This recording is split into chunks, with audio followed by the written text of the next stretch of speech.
अगला क्वेश्चन है, a dealer sell 2 dryer at the rate of 63,000, one earn profit of 5% and other he loss 30%। What is his loss percentage in whole transaction.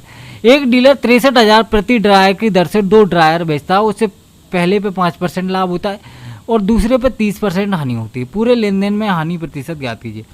देखो इस question में इस 63,000 की कोई ज़रूरत नहीं है, ये सिर्फ ये बताने के लिए दिया गया है आपको कि दोनों को समान कीमत पे बेचा गया है। क्या किस पे बेचा गया है? दोनों को समान कीमत पे बेचा गया है।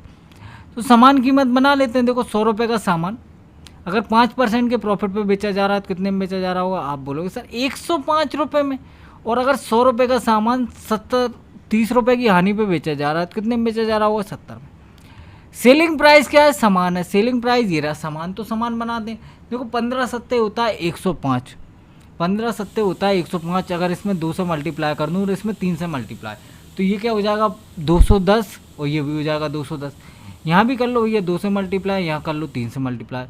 अब इनको जोड़ लो तो 200 और 300, 500 रुपये का सामान 210 का डबल 420 रुपये में बेचा जा रहा है। आप बोलोगे सर 80 रुपये का घाटा हो रहा है। अगर रुपीज़ में पूछा होता तो फिर यहाँ से निकालते, लेकिन रुपीज़ में पूछा ही नहीं, परसेंटेज पूछा। परसेंटेज में बेस कुछ भी ले लो, अपनी मर्जी से कुछ भी मान लो। 80 रुपये का घाटा 500 रुपये पे हो रहा है। टोटल कितना घाटा हो रहा है? आप बोलो सर 2 जीरो से 2 जीरो, 5 से ये कट जाएगा 16%। 16% का